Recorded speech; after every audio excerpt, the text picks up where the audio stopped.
This is the story of how a man with no boat ownership experience embarked on his sailboat life dream with very little money, a talent for telling stories, and a deep desire to know the sea. I'd like to thank my patrons for helping make all this possible.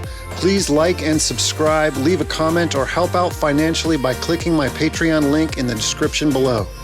Thanks for watching, and on with the show.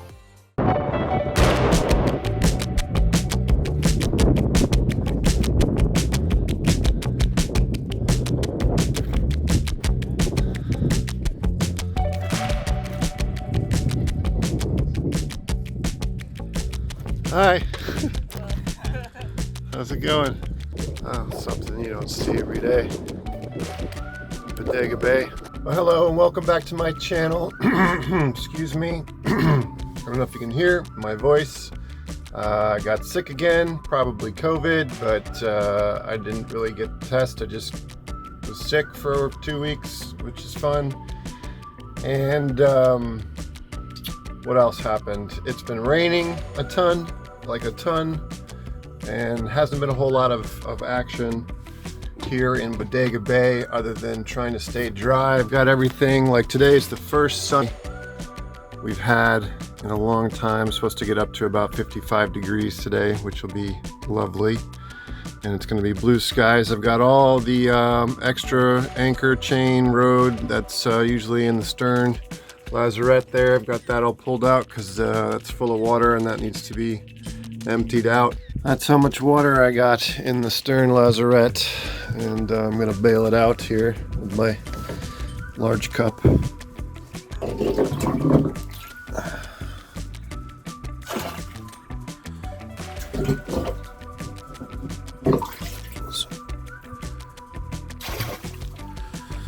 So I'm not sure where this water's coming from. It's coming from one of these fittings in the back, and it doesn't drain all the way down into the bilge, so you have to empty it separately. Keep an eye on it separately, which I'm assuming I can fix at some point. I'll figure it out exactly, but this is just from all the rain we've been having. Lots and lots of rain. I've got my bedding area / battery terminal area all pulled out and dismantled, bedding hanging up like there. This has been a routine basically. Every morning, get up, remove all the bedding, pull it out, get some fans going in there, trying to dry it out. I've got some leaks up here and another leak back in there. So I've just been dealing with that. Before it started, I did manage to get the new sail. So I ordered a sail from a company in Chicago actually, and it was $300 for a new head sail, which is like pretty much the cheapest thing I could find. The sail quality itself is not that great, but for 300 bucks I think it's gonna work. So here's a little video of that. I actually got to go out sailing. My buddy came up from San Francisco, and we actually went out sailing on the new head sail. And got it set up. Hello, it's good to see you. Good to see everybody. Thanks for showing up.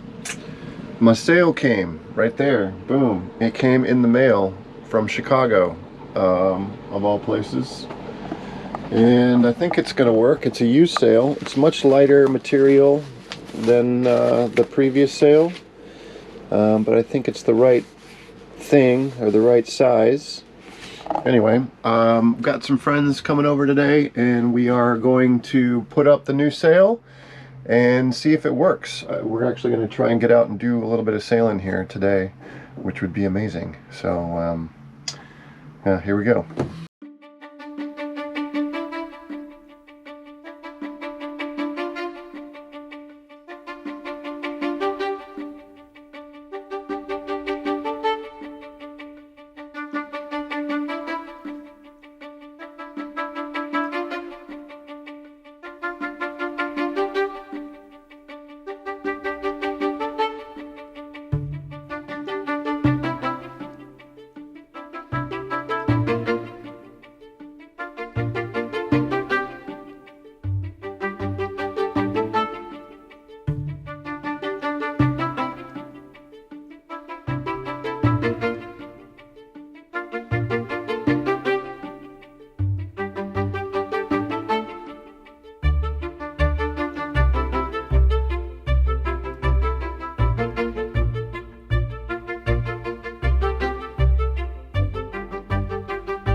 Yeah, there's not a whole lot of them. Okay, filming, holding on. Remus is on the helm. And here's the new sail.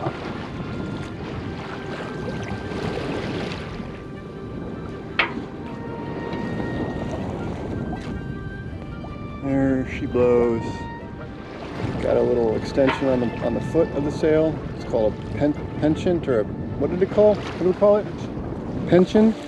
Not sure. The connection that goes from the foot of the sail to the actual rolling furling apparatus. I extended that up a little bit, and it's doing well. It's a $300 sail. You know, it's old, but it functions.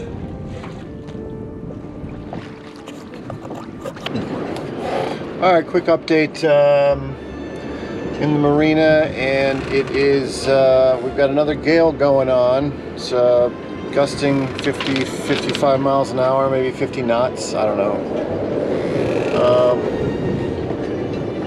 The new head sail is doing well. I've got it up there, I don't know if you can see it. It's all wrapped up, neat and tidy.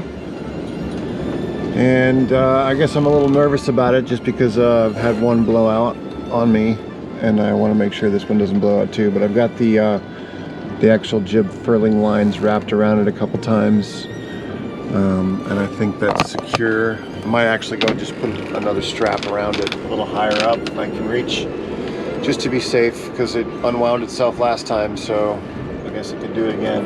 This time the wind's blowing in from the northeast,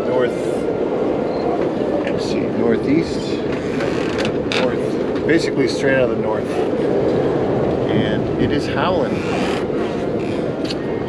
Can't really do much today, on the outside anyways, and don't really want to go sailing in 50 knots of wind. Yeah, so I took the sail out and it worked really well. I've got this like little extension on the base that I think I might shorten to get it a little closer to the main deck, down lower, the whole sail.